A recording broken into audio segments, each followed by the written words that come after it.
Urbaniak, you Yes. played Crumb in The movie American Splendor. Yeah, I did. Well, That was exciting. Was there any direction? Did you research? Well, I was when that audition came in. You audition for these things as an actor, and usually you go, "Well, I'll do the best I can." And when that audition came in, and it was 2001. That audition came in on the answering machine. We had answering machines back then, and So they it's said, just exposition from your mom. You come in like your Catwoman. Oh, James, when are you gonna meet exactly. the right girl? The answering machine trope. And then they said, you're auditioning for this movie called American Splendor to play Robert Crumb. And I thought, that part is mine. No one else is more qualified. I'm thin. I'm tall. I'm an amateur cartoonist. I saw Crumb. And I'm a fan of his work. What more? I have a hat like that in my Was closet. Crumb out? Crumb had been out. Did you? Oh my God! I saw Crumb when it came out. That's a masterpiece. That movie. Oh, it's amazing. And then I watched that like a loop. Then I auditioned. And the auditions for American Splendor were September 10th, 2001, 9/10. Then what happened? Then the callback was like 6 weeks later. I had to wait forever. It's true, the auditions were in downtown New York. New York on Canal Street at Good Machine, and it was illegal to go downtown for like 4 weeks. Yeah. Fucking terrorists. All right. They almost fucked up my getting Was that part. 9/11 an inside job? I gave you a real good segue there, and it's true. I just watched 2 documentaries today, and I've gone. I walked into the drawing room earlier today, and Dan was sitting next to Dino, and Dan was clearly in the middle of a rant about the melting point of steel. Yes. I've become one of these people. Is that conspiracy guy? What's his face? Barky McGee, the one who's always McGruff? Who's the famous conspiracy guy? McGruff is the crime dog. Alex Jones, thank you. Barky McGee. Was he in these documentaries, Alex Jones? Alex, no, I don't. All right, because he just makes a living like making shit up. But I remember when back in the day, anybody who was talking about the boiling point of metal and the pancake and all this shit, I was so turned off by that stuff because I was like, precisely because I was like, you know what? No, there's not a fucking. Don't romanticize this.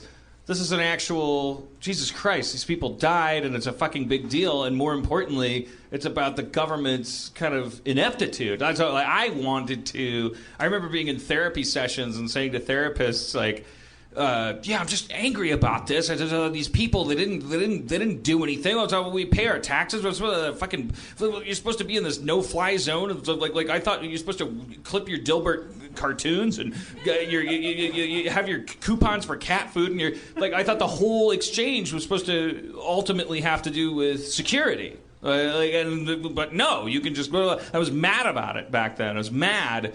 And I never wanted to hear anybody saying like, well, they never, Flight 77 is the kind of metal that on the plane of the tail couldn't have. I was like, those people are quacks. I don't want to talk to those people because they're trying to JFKify something that is actually deeply patriotic, spiritual, important, personal. But just today, I guess maybe I hit some tipping point or. I don't know. Maybe. What did you watch? I watched these just weird documentaries. What was available. I don't know what happened to me today. I just drifted into some weird cloud. Maybe it's because Community. I just was looking for an escape. The pressures. I just wanted a Sunday to just escape into a cloud. Well, you should get fired again. And that would help. That would help. I watched this documentary called Press for Truth, I think it was called, or Press, yeah. And then another one that was called Zero. The latter is the more sci-fi kind of what's the melting point of steel kind of stuff. Press for Truth is actually kind of impressive because it's very deeply personal. It's about the wives of victims going just on a human level. They're just going. They're not saying, I think that spaghetti was the motivation. They're just saying, no one's giving us a satisfactory answer. Anyways, guys, what do you think? I don't know. What's their theory? Well, in the first one, there was like this huge thing about Pakistan. I'm sorry that Kumail's not here to be bummed out.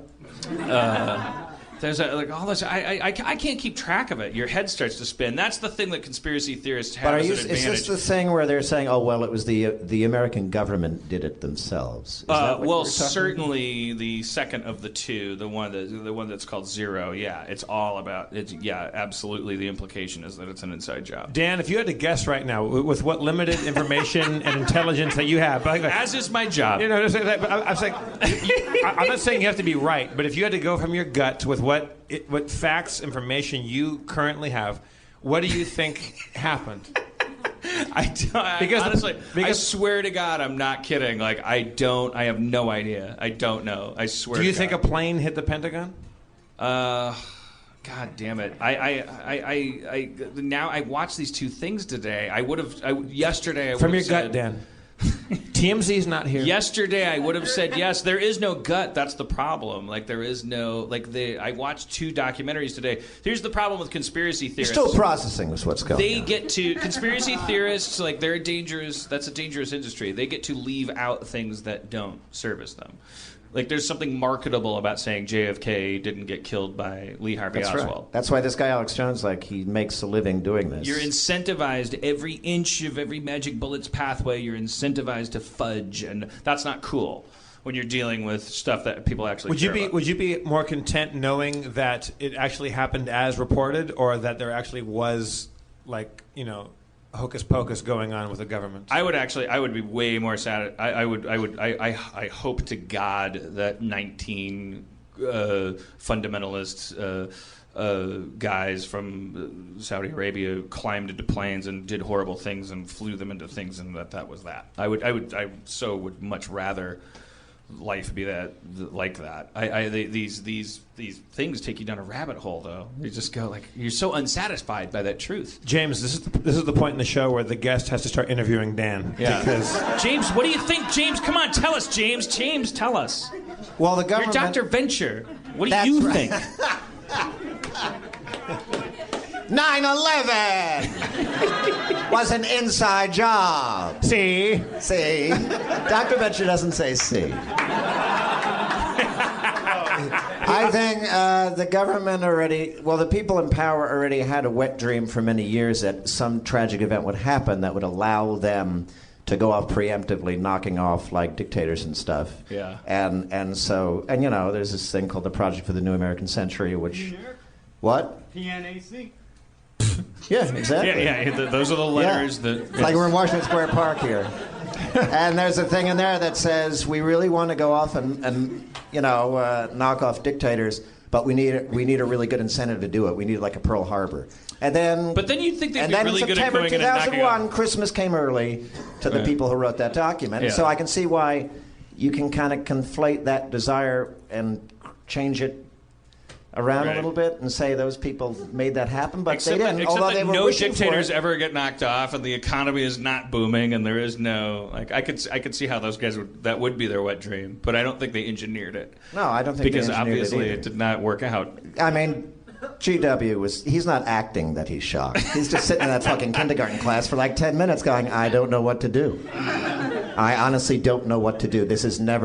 I never thought it would lead up to this, and all I can do is sit here for 10 minutes. As sexy as all conspiracy theories are and seem, when you watch these very convincing documentaries about hey man, if the planes hit the Pentagon, where's the engines, Jack? Man, because the engines would be there because they made of titanium, my man. And you go, oh shit, where are the engines? And that's all cool, but I don't think that's endowing our government with better abilities to keep secrets and lie. I think they might actually be so inept. Lies that complicated seem absurd. Also, to do that much weird shit. It's in your wildest dreams, this government would be capable of being a good government. Circuitous, stuff, and then if they had that much brain power, the bridges wouldn't fall down while people were fucking driving across them. Maybe it's just that when horrible shit happens, it's always chaotic. You always wonder how a piece of skull ended up on one wall. It never makes sense.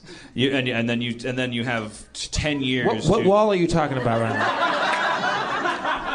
It's a metaphorical wall of order in the wake of chaos. Like Pink Floyd. Okay, Pink Floyd wall. It's not a real wall. A beloved president is assassinated. 2 towers come crumbling down. Like in a flash, our world changes, and then we spend the next 15 years going like, okay, well, you find a candy wrapper on the floor, and you trace it back to the idea that hopefully there's more order than chaos in the world. But the truth is, boy, but man, I learned a lot about metallurgy today. They didn't let up. They didn't let up. I think you're receptive to these alternative histories, and it's like you're receptive to it because they're stories, and you adore stories, and you pay all stories respect. They're terrible stories, though. We crave sense. We want order. Yeah. We'll never know, lots of things about history, but we choose to make order out of things, out of chaos. We know why it happened, and it still doesn't make any sense. So I'm gonna go home and Google the right phrase for debunking the debunking of the debunking and stuff, because I just heard too much today about the melting point of steel. It just disturbed me too much. I want you to have another vodka and just fucking dive into a real conspiracy right now. I want you to I see your leg tapping eagerly right now. I think you're on the threshold of really revealing. No, I got it. It's America wasn't in those buildings. They evacuated them. I don't know what you're talking about. All right. So don't chicken out on me now, man. I think you have your no. own... Look. I am a human being. You know what I think was amazing? The most amazing thing was that there was one guy in both documentaries I saw. There's like these little cheesy videos that like people make. There's one guy in both of them whose son died in 9/11, and I loved like his catchphrase. In the second of the 2 documentaries, he's like this like good-natured like dad like that was talking the way I hope my dad would talk if I died in a horrible tragedy that didn't have an abundance of forensic evidence surrounding it. He just said, "Hey, look, I'm not a conspiracy theorist. My son got murdered. I'm trying to find out who killed him." It's fucking like really compelling. Yeah, I was like, oh shit! I want that to be my dad. Can you dedicate? And I will do that for my son. Can you dedicate an entire season of Community to answering that question? What if you did that? What if it just takes a turn? Donald Glover leaves, and then like there's just like this plane hits Greendale, and then it's a paper airplane, so it's charming, but like, it's like a paintball plane. I dare you. And then I, Jeff Davis, dare you, Dan Harmon. It's just the season of paintball, yeah.